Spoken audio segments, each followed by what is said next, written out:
Raksha Tiwari. Okay, Raksha Tiwari. Yes, sir. Okay, last time Timle Male Sodia question. You did ask me the question or Kamla Adhikari was? Sir, I asked the question. Okay, so your question was the diuretics, drug interaction between the diuretics and the non-steroidal anti-inflammatory drugs, no? NSAIDs. Okay, so Yes, sir.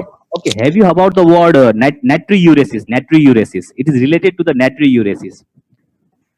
Have you heard about the word Yes, sir. natriuresis? Okay, what is the natriuresis? Natriuresis.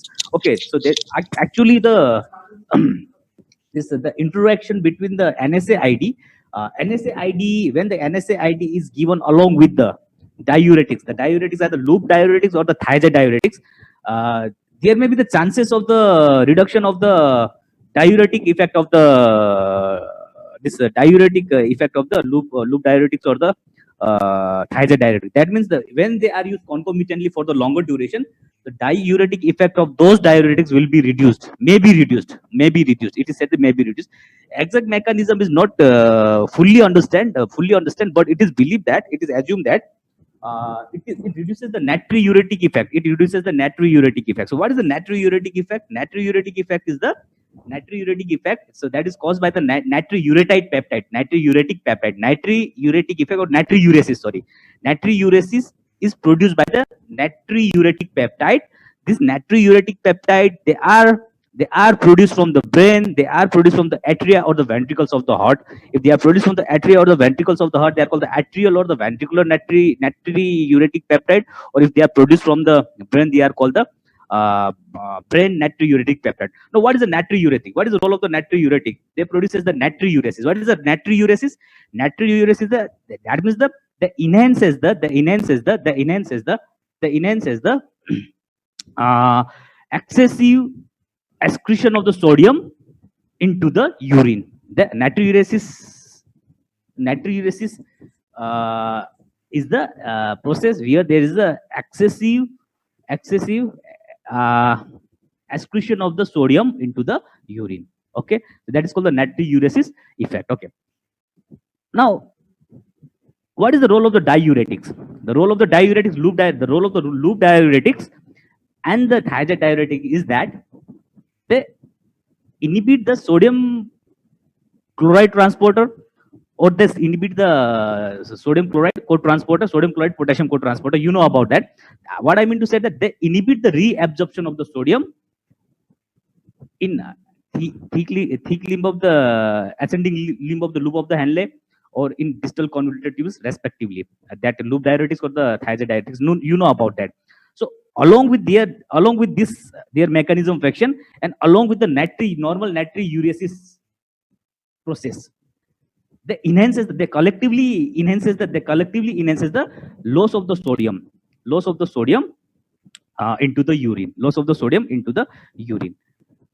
So you understand that, no? When the diuretics, what I mean to say that the diuretics uses the advantages of the natriuresis process for the excessive loss of the sodium into the urine. How? Because natriuresis itself, they enhances the excretion of the sodium into the urine, and the loop diuretics or the thiazide diuretics, they also inhibit the reabsorption of the sodium. So collectively both this process enhances the loss of the sodium into the urine. So that is the we can say the one of the advantages of the using the diuretics, that the natriuresis diuretics use the advantage of the natriuresis process to enhances the loss of the sodium into the urine. Now, what is the when diuretics are used with the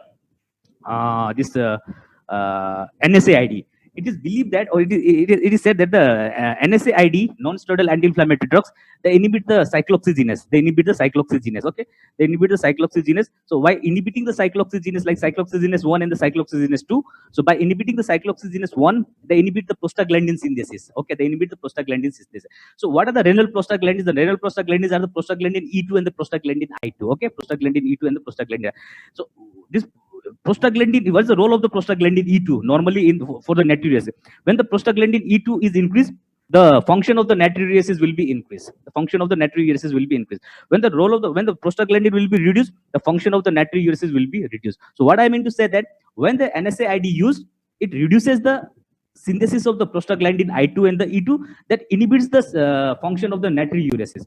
When they reduces the function of the natriuresis, so that means when the sodium, this NSAID, when they are used along with the NSAID, when they are used along with the this diuretics, the diuretic effect of the the diuretic effect of the loop diuretics of the this thiazide diuretics will be reduced because NSAID reduces the this function of the natriuresis. So in simple language, in simple word, in simple language, we can say that when the NSAID is used along with the furosemide, what will happen? NSAID will inhibit the cyclooxygenase. So by cyclooxygenase, they inhibit the prostaglandin synthesis. So when they inhibit the synthesis of the prostaglandin, they also inhibit the renal prostaglandin, like the prostaglandin I2 and the prostaglandin E2. So when the prostaglandin E2 or the I2 are inhibited, what will happen? Natriuretic process will be inhibited or the reduced. When the natriuretic process will be inhibited, diuretics will not able to take the advantages of the natriuretic natriuresis process. That means the excretion of the loss of the sodium into the urine. So in this way, they reduces the diuretic function of the loop diuretics or the thiazide diuretic. Okay, that is all. So you can say, so when the diuretics are used along with the NSAID will inhibit the effect of the diuretic process of the loop diuretics or the furosemide diuretics. How they inhibit? By inhibiting the cyclooxygenase, because NSAID inhibits the cyclooxygenase. The cyclooxygenase inhibits the synthesis of the renal prostaglandin. When the renal prostaglandin will be inhibited, natriuretic process will be reduced. So the diuretics will not be able to take the advantages of the natriuretic process for the excretion of the sodium into the urine. Now it is clear? Yes, sir. Okay, now, so we will discuss the today's topic. So today we will discuss on the topic anti-diuretic hormone. Okay. No, sir. Okay, now anti-diuretic hormone. Okay, what is the anti-diuretic hormone? Anti-diuretic hormone. Okay, so what is the diuretic? So we have already discussed about the diuretic. What are the diuretic? Diuretics are the drugs that enhances the excretion of the urine volume. That enhances the excretion of the urine volume. So what is the anti-diuretic? Anti-diuresis. What is the anti-diuresis? Anti-diuresis is the process. Anti-diuresis is the process that reduces the excretion of the excessive volume of the urine. That reduces the excretion of the excessive volume of the urine. So what is the antidiuretic hormone? Antidiuretic hormone, they are synthesis in the human body. First of all, in simple language, they are synthesis in the human body. So they are synthesis in the human body. So what is their function? They produces the antidiuresis. Antidiuresis. What is the antidiuresis? Antidiuresis is the process where there is a reduction of the excessive volume of the urine, reduction of the excretion of the excessive volume of the urine, That's called the antidiuresis. So what is the antidiuretic hormone in simple language? Antidiuretic hormone are the hormone which are synthesis or released in the human body to produce the antidiuretic hormone, or we can say to reduce the excessive excretion of the urine volume outside the body. That's called the antidiuretic hormone. I think you know about that. So you might have been heard about the antidiuretic hormone. So in simple language, what is the antidiuretic hormone? Antidiuretic hormone are the vasopressin. Antidiuretic hormone which is produced from the human body is the vasopressin. It is produced by from where the vasopressin is released, or from where the vasopressin is produced and where the vasopressin is released. Okay, you can see in this picture, no, this is the pituitary gland. This is the pituitary gland. You can say this is the pituitary gland. Okay, central nervous system pituitary gland. So pituitary gland has got the two lobe, anterior lobe and the posterior lobe. This one is the anterior lobe, this one is the anterior lobe, and this one is the posterior lobe. Okay, so anterior lobe, they also synthesis the hormone, and the posterior lobe, they also release the hormone. What are the hormones which are synthesis, which are released by the posterior lobe? The hormone which are released by the posterior lobe are the antidiuretic hormone and the oxytocin. Antidiuretic hormone and the oxytocin. And the hormone which are released by the anterior pituitary lobe are the anterior pituitary lobe of the pituitary gland are the like thyroid stimulating hormone, adrenocorticotropic hormone, or we can say this other growth hormone. We will discuss about that in endocrine system. They are released by the anterior lobe of the pituitary gland, where the only two hormones they are released by the posterior lobe of the pituitary gland. They are the antidiuretic hormone and the oxytocin. Now, where this antidiuretic hormone and the oxytocins are released, they are produced. So this one is the part of the hypothalamus. This one is the part of the hypothalamus. So what is the hypothalamus? We will discuss in the central nervous system. Hypothalamus is one of the part of the brain. At least remember that. So hypothalamus, this is the part of the hypothalamus. Okay. So in hypothalamus, two nucleus are present. Paraventricular nucleus. This one is the paraventricular nucleus, and this is the supraoptic nucleus. So paraventricular nucleus and the supraoptic nucleus. So they produces the antidiuretic hormone and the oxytocin. Oxytocin is a different part. Okay, we will discuss about that in the later on. So antidiuretic hormone, they are produced in the supraventricular nucleus and the supraoptic nucleus. Okay, so and then from there they are produced there, and from there they are traveled to the posterior lobe of the anterior pituitary gland through the tract. Through this tract, you can see the yellow color tract. No, the yellow color tract, they are the hypothalamo hypophyseal tract. They are the hypothalamo hypophyseal tract. Through that hypothalamo hypophyseal tract, they are traveled to the posterior lobe, and from the posterior lobe they are released into the human body. Okay, we will discuss about that where they are released. Okay, so first of all, that what is the antidiuretic hormone? Antidiuretic hormone, they are produced in the human body. Which part of the human body? Hypothalamus. We are in the hypothalamus, paraventricular nucleus and the supraoptic nucleus, and from that reason they are traveled through the hypothalamo hypophyseal tract to the posterior lobe, and from the posterior lobe they are released to the human body. Antidiuretic hormone. So the antidiuretic hormone which is produced by the human body is the vasopressin. Antidiuretic hormone that is produced by the antidiuretic hormone released from the posterior lobe of the pituitary gland. Okay, they are also called the vasopressin. Okay, the antidiuretic hormone that is released by the that is synthesis, that is produced and the synthesis in the human body by the posterior pituitary gland is the vasopressin. So what is the vasopressin chemically? Vasopressin is a polypeptide. Vasopressin is the polypeptide. And in human being, the antidiuretic hormone that contains the arginine vasopressin. That means the protein which is present, the polypeptides which are present in the vasopressin are the arginines. Okay. So what is the introduction of the? What is the simple introduction? Antidiuretic hormone, they are released from the posterior lobe of the pituitary gland. They are produced in the paraventricular and the supraoptic nucleus of the hypothalamus. From there, they are traveled through the hypothalamo hypophyseal tract to the posterior lobe, and from there they are released to the human body. Where they are at, we will discuss about that later on. They are called the vasopressin is the antidiuretic hormone that is produced by the that is produced in the human body. What is the chemically? Vasopressin is the polypeptide. It is the polypeptide, and in human body the arginine vasopressin is present. Arginine, the protein that contains the that contain in the vasopressin is the physiology of the antidiuretic hormone secretion. Physiology of the antidiuretic hormone secretion. Till now we are able to discuss about the brief anatomy of the antidiuretic hormone. Okay, now we will discuss about the physiology of the, so you can see in this picture, physiology of the antidiuretic hormone. Now this is the hypothalamus, this one is the hypothalamus, and this is the anterior lobe, and so this one is the anterior lobe of the pituitary gland, and this one is the posterior lobe of the pituitary gland. This is the pituitary gland, anterior lobe and the posterior lobe. So we have already discussed that the antidiuretic hormone, they are produced in the hypothalamus. They are produced in the hypothalamus, paraventricular nucleus and the paraventricular nucleus and the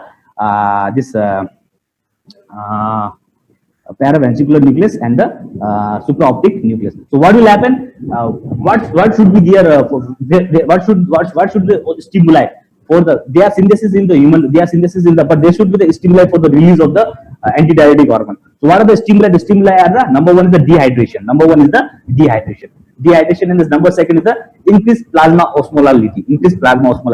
So dehydration and the increased plasma osmolality, they are the stimuli for the release of the antidiuretic hormone. So when this stimuli will be there, they will activate the osmoreceptor which are present in the hypothalamus. So by activating the osmoreceptor which are present in the hypothalamus, what will happen? The produced antidiuretic hormone will be traveled from the hypothalamus through this hypothalamo hypophyseal tract to the posterior pituitary lobe, and from the posterior pituitary lobe, this antidiuretic hormone enter into the blood vessels. Okay, and this antidiuretic hormone from these blood vessels, vasopressin, will act on the various receptors which are present in the different organs of the body. So where the receptors are present? They are present in the blood vessels. They are present in the kidney. Okay, they are present in the basically they are present in the blood vessels, and they are present in the kidney. Okay, renal tubules, they are present in the renal tubules. So what are they? We will discuss about that. So the anti-vasopressin act on the receptors which are present in the blood vessels and which are present in the renal tubules. So what will happen? What will be the, when they act on their receptor, they will cause the physiological response. So what are the physiological response? We will discuss about that later. This is just the physiology of the antidiuretic secretion. Number one is the hypothalamus. They are.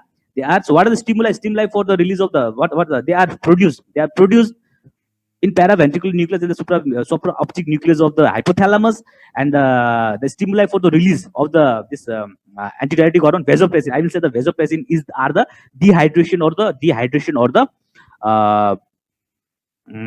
increased plasma osmolality. So by they activates the osmoreceptor presence of hypothalamus. So the this vasopressin will travel towards the posterior lobe through this tract, and from the posterior lobe they enters into the circulation, blood vessels, and they act on the receptor present in the blood vessels, and they also act on the receptors, vasopressin receptors, which are present in the renal tubules. So they show their physiological response. This is the physiology of the antidiuretic hormone secretion. Of simple. So what are the action of the vasopressin? Okay. When the antidiuretic hormone, when I will say the antidiuretic hormone, there is the vasopressin is the antidiuretic hormone. So what should be the physiological response of the vasopressin? When the vasopressin is released from the posterior lobe, they act on their receptors. Where are the vasopressin receptors? So what are the vasopressin receptors? There are the three types of the vasopressin receptor: vasopressin 1 receptor, vasopressin 2 receptor, and the vasopressin 3 receptor. And all of the vasopressin receptor, they are G protein coupled receptor. They are the G protein coupled receptor. They act on the vasopressin 1 receptor, they act on the vasopressin 2 receptor, and they act on the vasopressin 3 receptor. And all of the vasopressin receptor, they are the G protein coupled receptor. Okay. So what will happen when the vasopressin act on the V1 receptor? So basically V1 receptor, vasopressin 1 receptor. V represent the vasopressin. Remember that, okay? V represent the vasopressin. So vasopressin 1 receptor. So there are the two subtypes of the vasopressin 1 receptor, vasopressin 1A and the vasopressin 1B. So when the vasopressin act on the vasopressin 1A receptor, so what will happen? They produces the vasoconstriction. How they produces the vasoconstriction, you know about that, because we have already discussed in the first year a lot about the G protein coupled receptor. What is the G protein coupled receptor? Activation of the vasopressin 1A receptor will activate the adenylyl cyclase. That will form the second messenger. What is the second messenger? Phospholipase and the IP3. IP3 means the inositol triphosphate are the second messenger. So what will happen? So when the activation of these two second messenger, that will lead to the increased influx of the calcium inside the vascular smooth muscles. That increases the tone of the vascular smooth muscle. That produces the vasoconstriction. Okay. Also one V1B receptor. Okay, vasopressin 1B receptor. They are present. So what is the role of the vasopressin 1B receptor? They mediate the secretion of the adrenocorticotropic hormone. Adrenocorticotropic hormone. Okay. So what is the role of, so the simple thing is that, important thing is that, sorry, when the vasopressin is released from the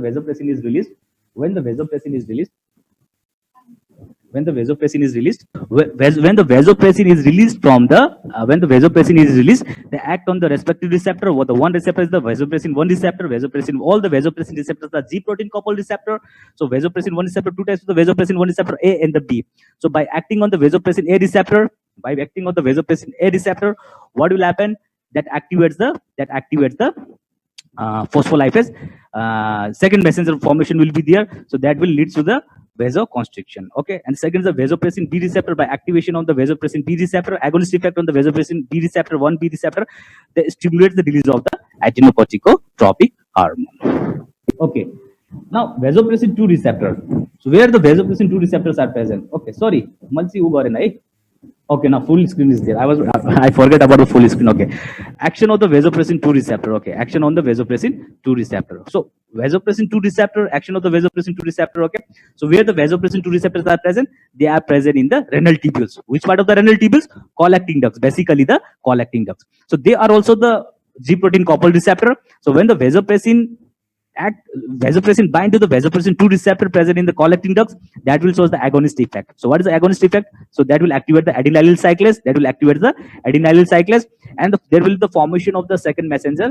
There is a formation of the cyclic AMP. That's the second messenger. So that will lead to the increased sodium in the water reabsorption.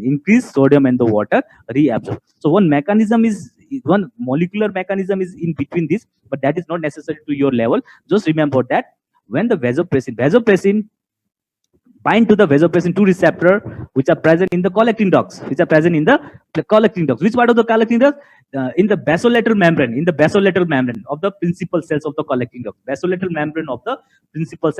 of the collecting duct. So by acting on those receptor, agonist action will activate the G protein coupled receptor, vasopressin 2 receptor. That will activate the adenylyl cyclase. formation of the cyclic AMP second messenger, that will lead to the increased sodium in the water reabsorption. Increased sodium in the water reabsorption. So by increasing the sodium in the water reabsorption, it will reduces the diuresis. It will reduces the okay.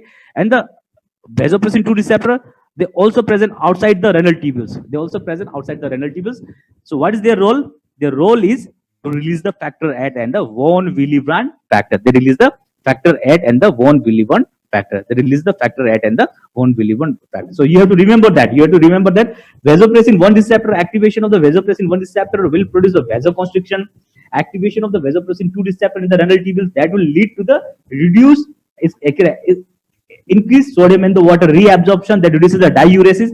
And there are also the extrarenal vasopressin 2 receptor. So activation of those receptors will release the factor VIII. What is the factor VIII? Factor VIII is the anti-hemophilic factor and the von Willebrand factor. And the vasopressin 3 receptor, the role of the vasopressin 3 receptor is the it releases the adrenocorticotropic hormone from the anterior pituitary gland. Okay, so altogether there are the three types of the vasopressin receptor: vasopressin 1, vasopressin 2, and the vasopressin 3. So activation of the vasopressin 1 receptor in the blood vessels will cause the vasoconstriction. So you know the mechanism, G protein coupled receptor is there. You know about that. So activation of the vasopressin 2 receptor, basically 1A receptor. There's a 1A receptor. Activation of the vasopressin 2 receptor which are present in the collecting ducts.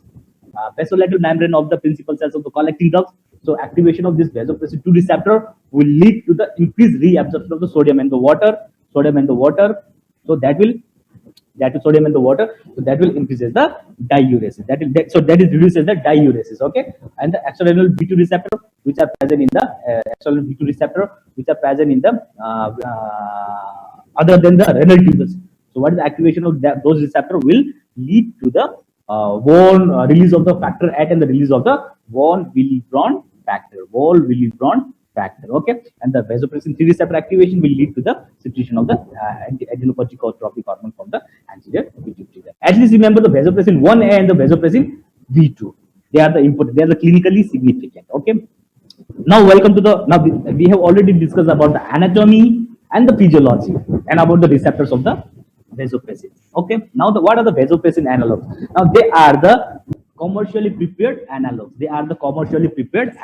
Vasopressin is when the vasopressin should be given exogenously. Vasopressin should be given exogenously when there is a deficiency of the production or the release of the vasopressin in the human body, or when the vasopressin is not able to bind to their receptor, or where there is insensitivity of the binding of the vasopressin, or the insensitivity of the receptor of the vasopressin. So when these two conditions will be there, we need to give the vasopressin exogenously. So what are the vasopressin analogs? They are the commercially prepared vasopressin.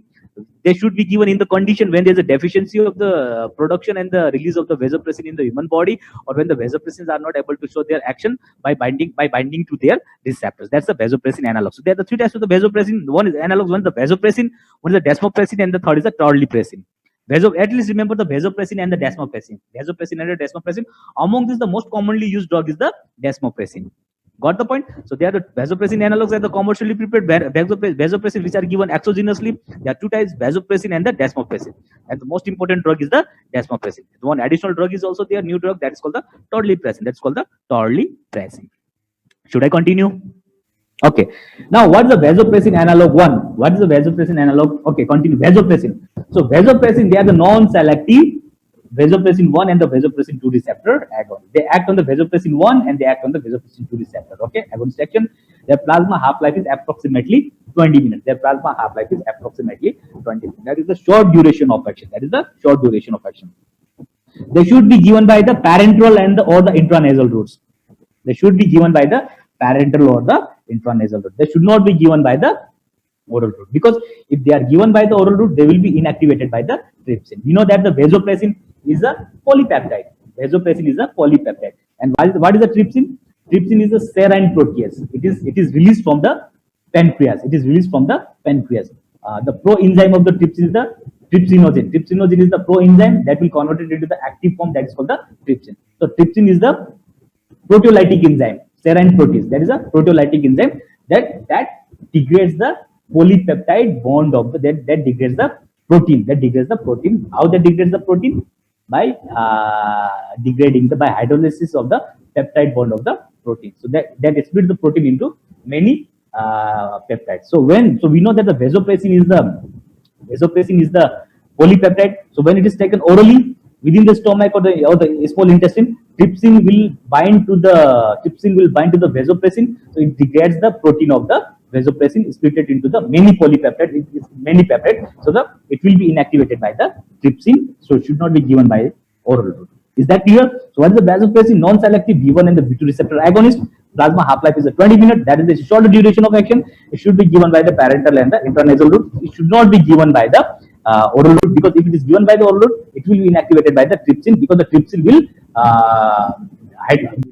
will degrade the protein or the peptides of the desmopressin. Desmopressin. Now, what is the desmopressin? The important is only the selective V2 receptor agonist.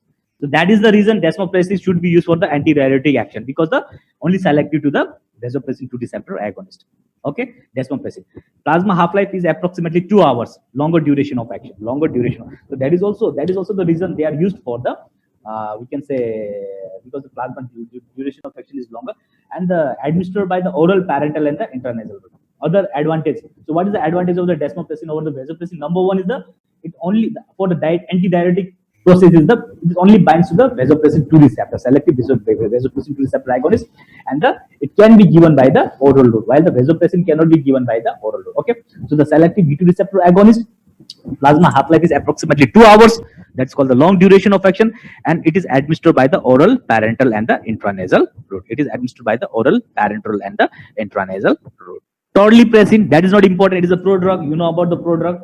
It is also the non-selective vasopressin receptor agonist. But the action on the V1 is more than the V2.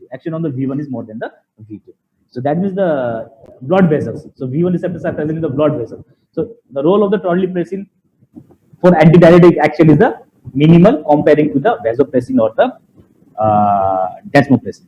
So among the desmopressin is the most important drug, most commonly used drug, because number one, for the antidiuretic process, selective V2 receptor agonist. Okay, and for the antidiuretic process, V2 receptor is the important. Okay, number two is can be given by the oral route also, in addition to the intranasal or the parenteral route. While the torlipressin, their action is more in the V1 receptor, so that's the reason they are only used for the blood. This vasoreceptor present in the blood vessels. So that is the reason. Okay. Now, indications. So what are the indications? So number one is the neurogenic diabetic insipidus. Okay. Indication of the antidiuretic organ. Number one is the neurogenic diabetes insipidus. Desmopressin is the drug of the choice. I have already told that why for the antidiuretic process, the desmopressin is the drug of the choice. For the antidiuretic process, the desmopressin is the drug of the choice, because the because it has got the selective vasopressin 2 receptor agonist action, and the V2 receptors are present in the renal tubules of the collecting ducts. Okay, collecting ducts of the renal tubules. Okay.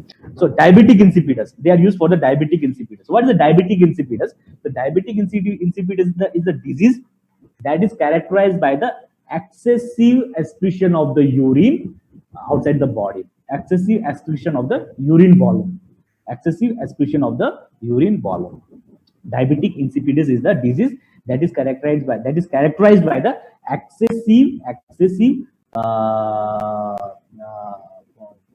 formation, or we can say the excessive excretion of the urine volume. Okay, outside the body. So there are two types of diabetes: neurogenic diabetes and the nephrogenic diabetes. So what is the neurogenic diabetes? In neurogenic diabetes, it is because of the pathology of the pituitary gland. Pituitary gland pathology. What could be the pathology of the pituitary gland? It either because of the tumor of the pituitary gland. It is either because of the head injury that affects the pituitary gland. It is because of the surgery of the head that affects the pituitary gland. So what will happen? Because of this reason, this causes head injury, surgery, or the tumor of the pituitary gland. Pituitary gland will not be able to produce or release the antidiuretic hormone. So that is called the neurogenic diabetic insipidus. So when antidiuretic will not be produced, so the antidiuretic process will be reduced. So that causes the excessive loss of the urine outside the body. That's called the neurogenic diabetic insipidus. And the second is the nephrogenic diabetic insipidus. So nephrogenic diabetic insipidus. What is the nephrogenic diabetic insipidus? In nephrogenic diabetic insipidus, antidiuretic hormone is released from the pituitary gland, but they are not able to bind to the respective receptors which are present in the collecting ducts. So what will happen? Because of that reason, antidiuretic action will be reduced. So that will lead to the excessive release of the urine outside the body. So that's called the neurogenic and the nephrogenic diabetic insipidus. So the desmopressin is used for the treatment of the neurogenic diabetic insipidus. Neurogenic diabetes. So is there any confusion with the diabetes insipidus? There are two types of the diabetes insipidus: neurogenic diabetes insipidus and the nephrogenic diabetes insipidus. So what's the diabetes insipidus? In diabetes insipidus, excessive in diabetes insipidus, there's an excessive loss of the urine outside the body. Excessive excretion of the urine outside the body is called the diabetes insipidus. Two types, neurogenic and the nephrogenic. In neurogenic, it is because of the antidiuretic hormone will not be produced, not produced or not released from the pituitary gland. The causes are the tumor of the pituitary gland, head injury, or the surgery of the pituitary gland. And the second is the nephrogenic diabetes insipidus. In nephrogenic diabetic insipidus, antidiuretic hormone is produced and the release, but they are not able to bind or they are not able to show their action by binding to their receptors. That's called the nephrogenic diabetic insipidus. That happens in the collecting ducts. Okay, so for the diabetic insipidus, if it is because of the neurogenic reason, we need to give the desmopressin is the drug of the choice. Okay, they may ask you the multiple choice question. Drug of choice for the neurogenic diabetes insipidus. The new drug of choice for the neurogenic diabetic insipidus, we will give the drug of choice will be the desmopressin. Okay, okay. Or there may be the one answer. Drug of choice for the nephrogenic diabetic insipidus. Drug of choice for the nephrogenic diabetes insipidus. Okay. Other drug is the thiazide diabetes. Thiazide diuretics. Thiazide diuretics. Thiazide diuretics is also used for the treatment of the diabetic insipidus. Okay, now it is our paradoxical action. This is a paradoxical action, because we know that the diabetic insipidus itself produces the diuresis. If you will give, and the thiazide diuretics is the diuretic hormone. If we will give the thiazide diuretics, how will control the diabetic insipidus? Because both of diabetic insipidus and the thiazide diuretics, both of their physiology is they produces the diuresis. So this is the paradoxical action of the thiazide diuretics. Because the paradoxical action of the thiazide diuretic is that the paradoxical action of the thiazide diuretic is that when the thiazide diuretic is used, I mean to say that what is the role of the thiazide diuretics? What is the role of the thiazide diuretics in diabetic insipidus? That is the question. So the role of the thiazide diuretics in the diabetic insipidus is that there is a paradoxical action. That is the paradoxical action, because the thiazide diuretics, they inhibit the sodium chloride syn-porter, which is present in the distal convoluted tubules. So by inhibiting the sodium chloride syn-porter,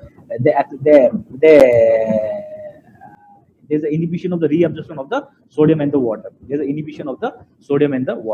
So because of that, what will happen? Have you heard about the counter current mechanism in the renal system? Physiology में पढ़े ऐसा counter current mechanism? Have you heard about that? Any one of you? Counter current mechanism? Yes, sir. Okay, so त्यसमा के हुन्छ? Counter current mechanism physiology के हुन्छ? For the Sir, counter current मा त्यही हुन्छ नि हैन कि माथिको hyperosmolarity को कुरा हुन्छ त्यसमा हैन कुरा बुझ्यो नि त्यो counter current mechanism. So counter current mechanism actually work here for the this paradoxical action of the thiazide diuretic. So what will happen when thiazide diuretic is used for diabetic insipidus? It inhibits the sodium chloride syn-porter present in the distal convoluted tubules. So because of that, sodium and the water will not be reabsorbed. So excessive fluid will be present in the tubules. So because this distal convoluted tubules, so because of that, glomerular filtration rate will be reduced. Okay, so because of the reduction of the glomerular filtration rate, what will happen to compensate that? There will be the one compensatory mechanism to increase the glomerular filtration rate physiologically. That is the excessive reabsorption of the sodium from the proximal convoluted tubules. Excessive reabsorption of the sodium in the water from the proximal convoluted tubules. So when there will be the excessive reabsorption of the sodium from the proximal convoluted tubules, what will happen? The load of the sodium and the water to the collecting tubules, the load of the sodium and the water to the collecting tubules will be reduced. So that causes the decreased excretion of the urine outside the body. Is that clear? I will repeat it again. Role of the thiazide diuretics in diabetic insipidus.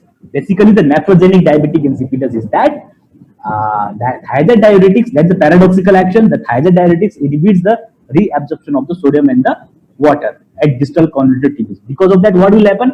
It will affect the reduction of the glomerular filtration rate. So because of when the glomerular filtration rate will be reduced, compensatory mechanism to increase the glomerular filtration rate will happen in the proximal convoluted tubule. The compensatory mechanism is the reabsorption back of the sodium in the water. When the sodium in the water will be reabsorbed back at the proximal convoluted tubules, that will reduce the volume of the urine at distal at collecting ducts. So in this way, that reduces the excretion of the volume of the urine. So that produces the antidiuretic. Okay, problem. Any problem is there regarding the thiazide diuretics as a diabetic insipidus as antidiuretic hormone? Any question? Any question? Sir, actually repeat कर दें. Okay, it is like that. It is like that because thiazide diuretic. What is the thiazide diuretics? What is a diabetic insipidus? Diabetic insipidus diuresis, excessive diuresis will be there. You know about that, no? In diabetic insipidus, excessive diuresis will be there. Okay, and what is the role of the thiazide diuretics? Thiazide diuretics also produces the diuresis.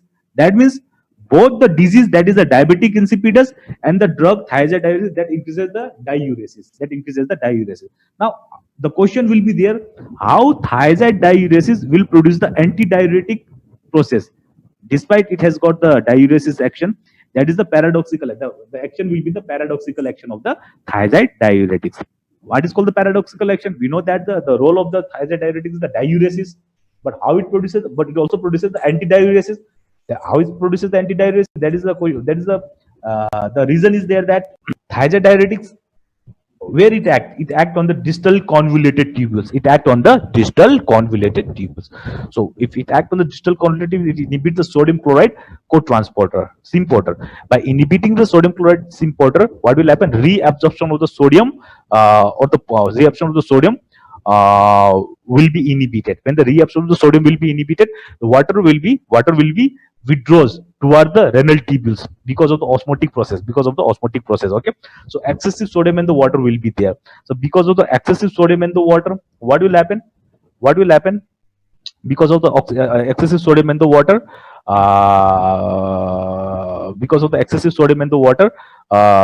the glomerular filtration rate will be reduced.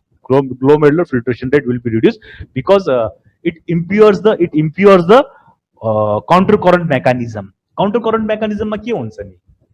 Countercurrent mechanism ma चाहिँ the osmolality of the renal tubules proximally should be low and the distally should be more, no? That is a countercurrent mechanism. You know about that, Raksha? Sir, physiology class में पढ़ाई भएको छैन तर counter current mechanism भनेर चाहिँ सुन्ने छ. Okay, सुनेर त अब हुँदैन, फिजियोलोजीमा पढाइ हुन्छ होला हैन.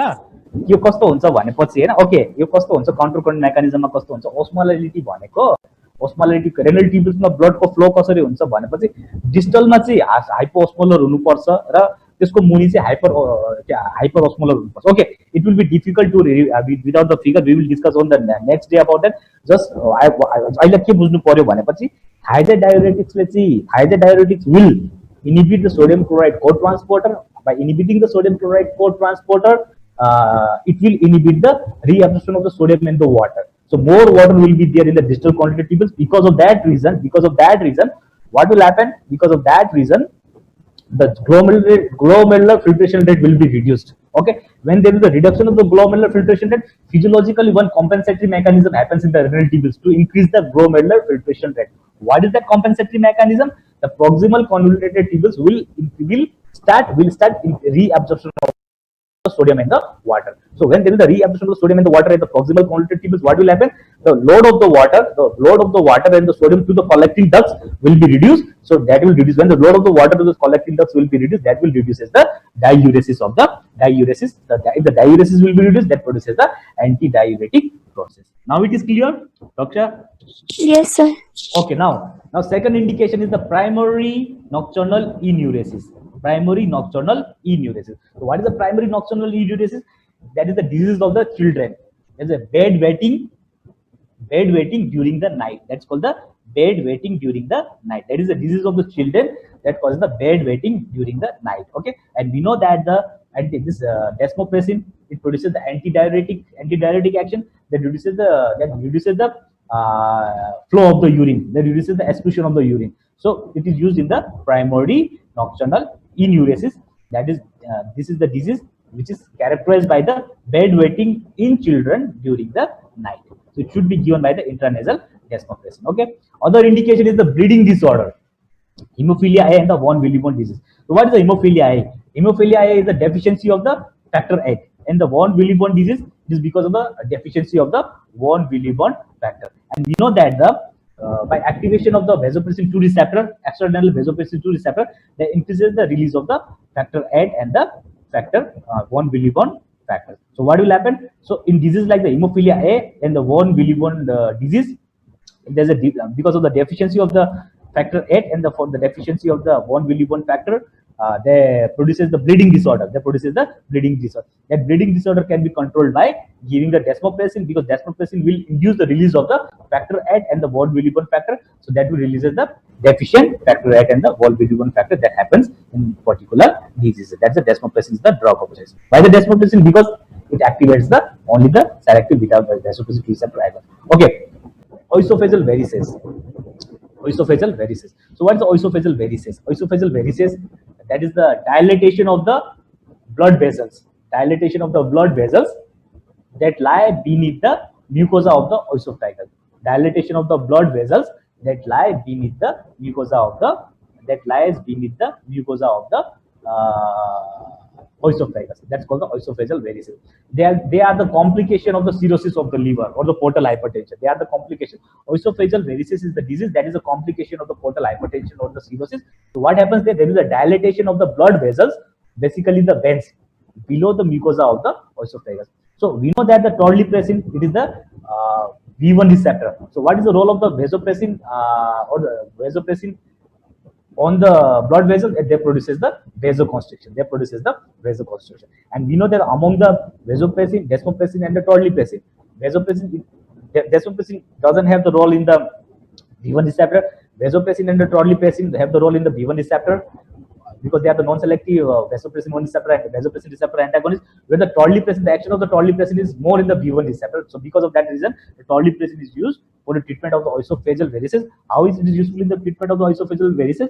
That produces the vasoconstriction. That produces the vasoconstriction of the dilated veins. Okay, so they control the bleeding. So what is the complication of the oesophageal varices? Because of the dilated veins, sometimes they rupture. That produces the upper GI bleeding, upper gastrointestinal tract bleeding. So V1 mediated vasoconstriction in the mesenteric blood vessels. Torlipressin produces the V1 mediated vasopressin in the mesenteric blood vessels. So these are the indications of the antidiuretic hormone. Neurogenic diabetic insipidus, desmopressin. Primarily nocturnal enuresis is the intranasal desmopressin, and the bleeding disorder, hemophilia A and the von Willebrand, this is the desmopressin is the drug of choice, and the bleeding in the oesophageal varices is the torlipressin. Okay. Okay, now the adverse drug reaction. How they produces the V1 mediated adverse drug reaction. Okay, facial pallor. Okay, because of the cutaneous vasoconstriction of the facial blood vessels. Okay, vasopressin or the torlipressin. Vasopressin is the torlipressin. When they are used for the longer durations or when overdose is used, they produces the cutaneous vasoconstriction of the facial blood vessels. So reduction of the blood flow will be to the face. That produces the facial pallor. Okay, and also we know that they increase because of they increase the intestinal motility. How they increase the intestinal motility? Because the influx of the smooth muscles, calcium in the smooth muscles. So that may produces the gastrointestinal tract, tone of the smooth muscles of the gastrointestinal tract. That may produces the nausea, vomiting, abdominal cramp, and the increased osteogenicate. Because of the increased intestinal motility. How they increases the intestinal motility? By increasing the tone of the gastrointestinal smooth muscles, by increasing the influx of the calcium inside the gastrointestinal smooth muscles. So that will produce the nausea, abdominal cramp, and the increased osteogenicate. Okay, that's because of the V1 mediated. Okay, and the V2 mediated fluid retention. Okay, fluid retention, because we know that they produces when the vasopressin act on the antidiuretic hormone act on the V2 receptor of the renal tubules, increased reabsorption of the sodium in the water. Increased reabsorption of the sodium in the water. When there is increased reabsorption of the sodium in the water, will reduce the fluid retention. And the dilutional hyponatremia. Dilutional hyponatremia. So we know that the sodium is the extracellular element. Sodium is the extracellular compact element. That is, the sodium is present in the plasma volume. Sodium is present in the plasma volume. When excessive fluid will reabsorb, so what will happen? It dilates the plasma volume. Sodium of the sodium which is present in the plasma volume, so that produces the dilutional hyponatremia. So what is the hyponatremia? Hyponatremia is a condition in which there is a decreased concentration of the sodium present in the plasma volume, in the plasma. So how that? So in dilutional hyponatremia, what will happen? The concentration of the sodium is normal, but the plasma volume will be increased. Concentration of the sodium is the normal, but the plasma volume will be increased. So that's called the dilutional hyponatremia. And if they are given by the intranasal administration, they may result the irritation, rhinitis, and the ulceration of the nasal mucosa. They produces the irritation, rhinitis, and the ulceration of the nasal mucosa. Okay, given mediated facial pallor due to the cutaneous vasoconstriction, or the nausea, abdominal cramp, and the increased urge to defecate due to the increased intestinal motility, detumated fluid retention, and the dilutional hyponatremia, and where they are given by the international administration, they may result the irritation, rhinitis, and the ulceration of the mucosa, nasal mucosa. Okay. Last slide for today. Contraindication number 1 is the ischemic heart disease and the hypertension. Why ischemic heart disease? Because vasopressin, basically the vasopressin. When the vasopressin is used, they may produce the contraction of the coronary blood vessels. That can produce the ischemic, that can worsen the ischemic heart disease, and the hypertension also, that can increase the blood pressure. Ischemic heart disease and the hypertension. So I think no need to explain, you know about that. Ischemic heart disease and the hypertension, the reason is the vasoconstriction. The reason is the vasoconstriction. Okay, that's all for today.